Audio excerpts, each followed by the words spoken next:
இது 30வது பொதுக்குழு.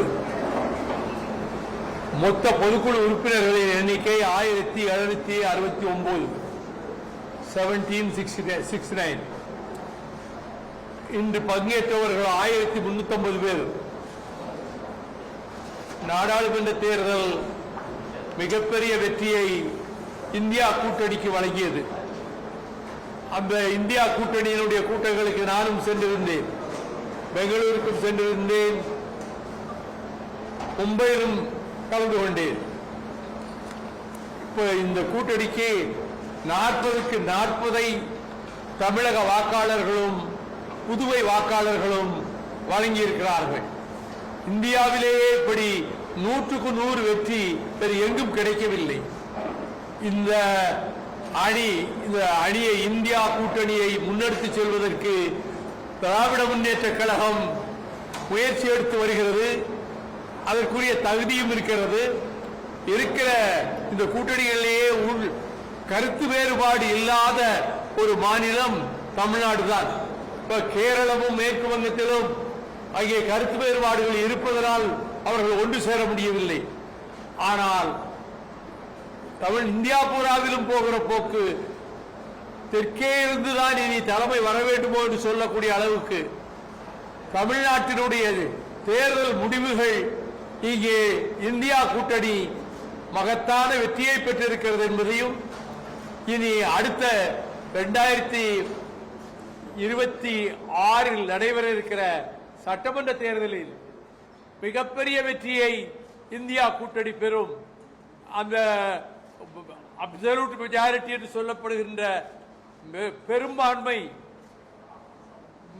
அப்படிப்பட்ட ஒரு பெரும்பான்மை திராவிட முன்னேற்ற கழகம் தலைமை தாங்குகிற தமிழ்நாட்டினுடைய இந்தியா கூட்டணிக்கு கிடைக்கும். இங்கே இந்த தேர்தலில் மறுமலர்ச்சி திராவிட முன்னேற்ற கழகம் திருச்சி நாடாளுமன்ற தொகுதியிலே போட்டியிட்டது. கழகத்தினுடைய முதன்மை செயலாளர் திரு துரை வைகோ அவர்கள் அங்கே 3,13,094 வாக்குகள் வித்தியாசத்தில் அவர் துரை வைகோ வெற்றி பெற்றார். அது மிகப்பெரிய வெற்றி என்பதோடு அதிலே திராவிட முன்னேற்ற கழகத்தின் பங்கு அதிகமாக இருக்கிறது.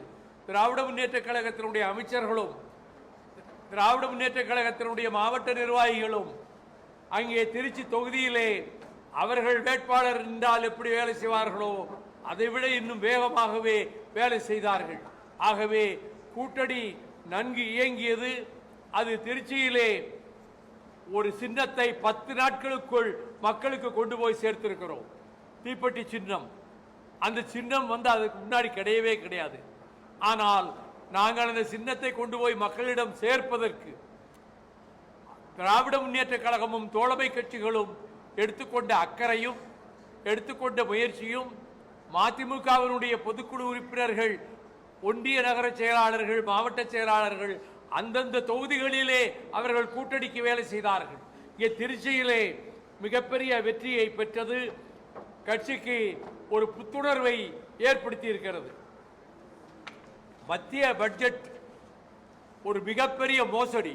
அது காணல் நீராகத்தான் தெரியும், எதுவுமே கிடையாது. தமிழ்நாட்டுக்கு 37,500 கோடி ஒதுக்க வேண்டும் என்று தமிழக முதலமைச்சர் மாண்புமிகு தளபதி ஸ்டாலின் அவர்கள் கேட்டுக்கொண்டார்கள். ஆனால் அவர்கள் வெறும் 276 கோடி தான் அங்கே மத்திய அரசு ஒதுக்கீடு செய்திருக்கிறது. இதிலிருந்து ஓரவஞ்சகமாக செயல்படுகிறது மத்திய அரசு.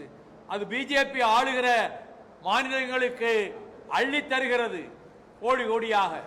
ஆனால் இங்கே தமிழ்நாட்டிலே திமுக தலைமையிலான அரசுக்கு அவர்கள் விரோதமாக இருப்பதனால் இங்கே இருந்து அனுப்புகிற மசோதாக்களை கூட ஆளுநர் கிளியர் செய்யாமல் நீண்ட மாதக்கணக்கிலே வைத்திருந்தார்.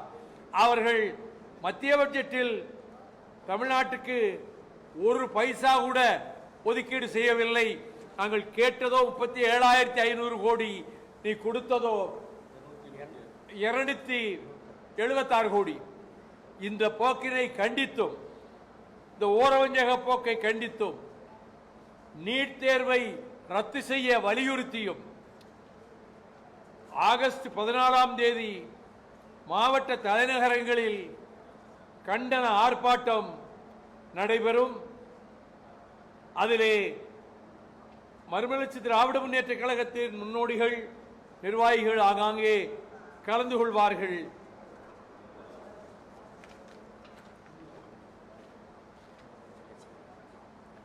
இலங்கை கடற்படை தமிழக மீனவர்களை தாக்குவதும் அவர்களை கொல்வதும் கிட்டத்தட்ட 30 ஆண்டுகளாக நடந்து கொண்டிருக்கிறது. 870 பேர் இதுவரை அவர்கள் சிங்கள கடற்படையினால் தமிழக மீனவர்கள் கொல்லப்பட்டிருக்கிறார்கள். இப்பொழுது 87 மீனவர்கள் இலங்கை சிறையில் உள்ளார்கள். 175 படகுகளை கைப்பற்றி வைத்திருக்கிறார்கள். ஒன்றிய அரசு இதற்கு முற்றுப்புள்ளி வைக்க வேண்டும். இங்கே மீனவர்கள் பிரச்சனையில் குஜராத் மீனவர்களுக்கு ஒன்றென்றால் உடனே இந்திய அரசு உடனே தலையிடுகிறது, அவர்களை பாதுகாக்கப் போகிறோம் என்கிறது. தமிழக மீனவர்களும் இந்திய பிரஜைகள் தான் என்பதை மத்திய அரசு மறந்துவிட்டது. அவர்கள் 175 படகுகளை கைப்பற்றி வைத்திருக்கிறார்கள். அங்கே மீனவர்களும் சிறையில் இருக்கிறார்கள். இடையிலே 3 பேர் 4 பேரை விடுதலை செய்வது. இப்பொழுது 4 மீனவர்கள் இங்கே அண்மையிலே கடலிலே குதித்தார்கள் இவர்கள் தாக்கும்போது. அதிலே மலைச்சாமி என்ற மீனவர் உயிர் நீத்தார். ராமச்சந்திரன் என்பவரை காண முடியவில்லை. மற்றவர்களை பற்றியும் தெரியவில்லை. 87 மீனவர்கள் இப்பொழுதும் சிறையில் தான் இருக்கிறார்கள். மேகதாட்டு அணை கட்டப்போவதாக கர்நாடக முதலமைச்சர் சித்தராமையா அறிவித்துள்ளார்.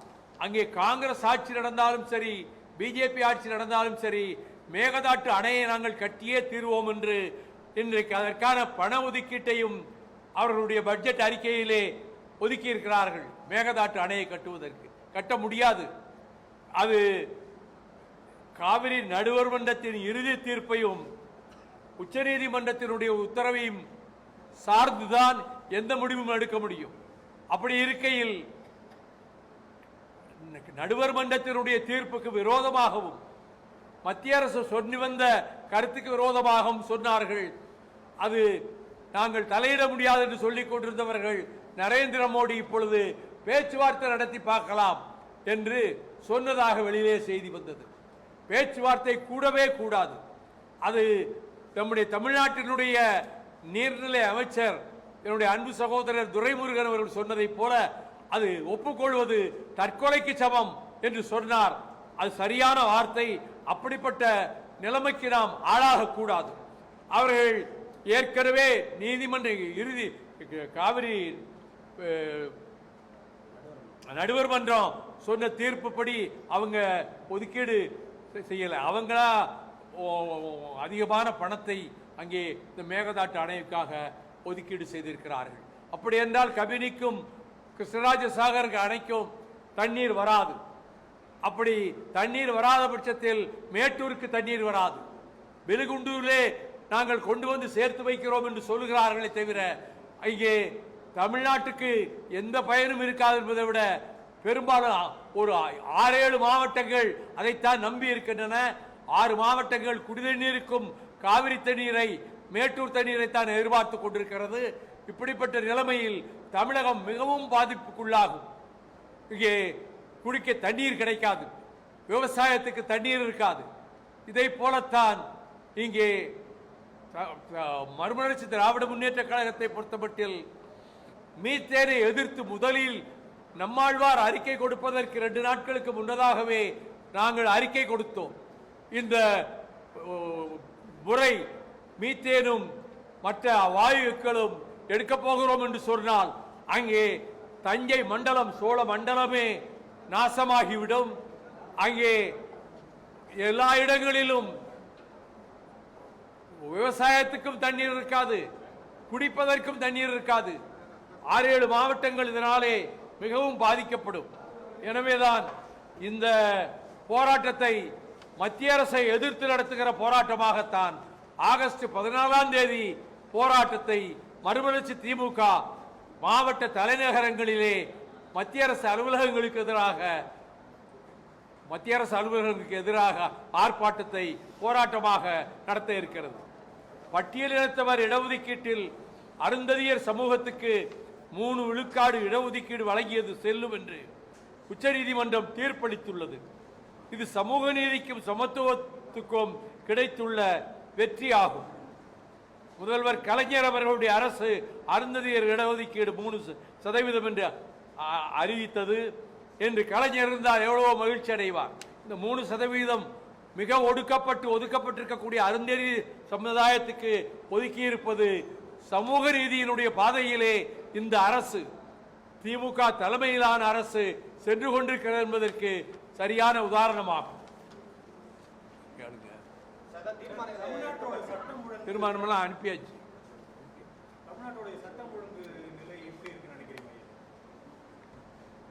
இதற்கு முன்பும் கொலைகள் நடந்தன.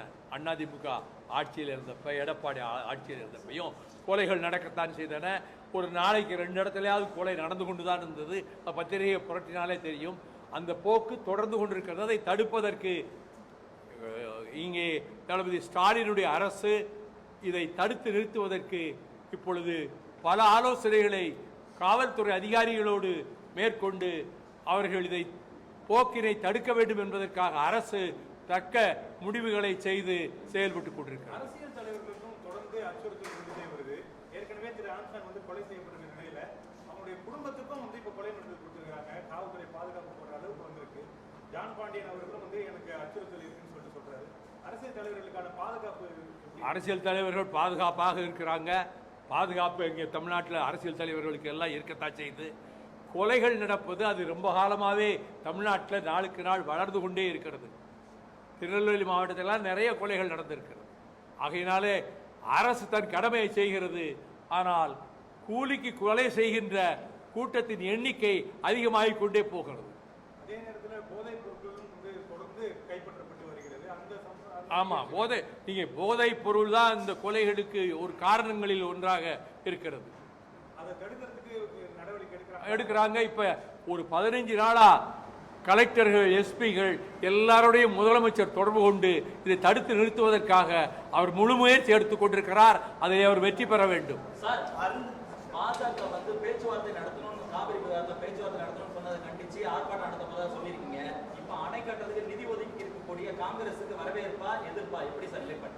அதெல்லாம் சொல்ல முடியாதுங்க. ஒவ்வொரு கட்சி காங்கிரஸ் அங்கே போய் கர்நாடகத்தில் போய் நீங்கள் மேகதாட்டு கட்டக்கூடாதுன்னு சொல்லுவாரா? யாரும் தயாராக இல்லை. அவங்க அங்கே ஒரு பாலிசி வச்சுருக்காங்க, இங்கே ஒரு பாலிசி, இங்கே உள்ளவங்களை ஏமாத்துறதுக்கு நாங்களும் எதுக்குறோன்னு சொல்லிட்டு இருக்காங்க. நாங்கள் திராவிட முன்னேற்ற கழகத்தின் தலைமையிலே இருக்கக்கூடிய எங்கள் கூட்டணியில் இதை தடுப்பதற்கு மிக தீவிரமாக இருக்கிறோம். 2012 இந்த பிரச்சனை வந்துகிட்டு இருக்கு. நான் கிருஷ்ணகிரிக்கே 1000 பேரோட போய் ஆர்ப்பாட்டம் நடத்தினேன். அப்போ இருந்தே இந்த மேகதாட்டு அணை கட்டுவதற்கு அவர்கள் திட்டமிட்டு கொண்டுதான் இருக்கிறார்கள். ஆனால் நீதிமன்றத்துக்கு செல்கிற போது எங்களுக்கு நீதி கிடைக்கும் என்று நான் நம்புகிறேன். இல்ல, அதிமுக ஆர்ப்பாட்டம் நடத்தும்.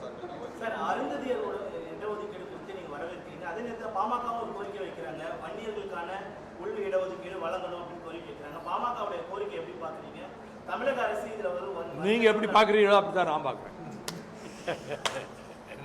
உங்க கட்சிக்கு அவங்க கொள்கையை சொல்றாங்க, கோரிக்கையை சொல்றாங்க. அதுக்கெல்லாம் நான் கமெண்ட் பண்ண முடியுமா? கிடையவே கிடையாது. திமுக நியாயமாகவும் எல்லோருக்கும் பொதுவாகவும் நடுநிலையோடும் இந்த அரசு, ஸ்டாலின் அரசு செயல்பட்டு கொண்டிருக்கிறது.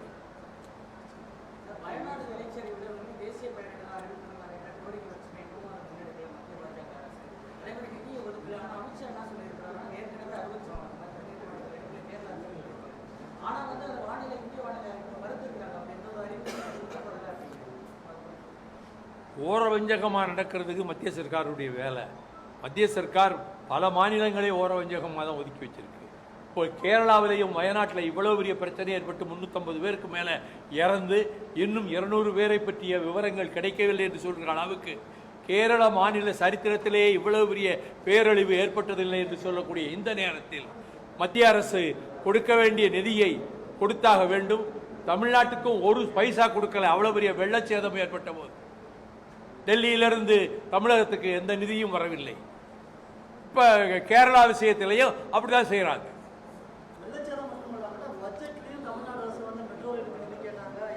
இதில் பட்ஜெட்டில் ஒன்றுமே இல்லையே. பட்ஜெட்டில் தான் தமிழ்நாட்டுக்கு நாமம் சாத்திட்டாங்களே. தமிழ்நாட்டுக்கு அதில் எதுவுமே இல்லை.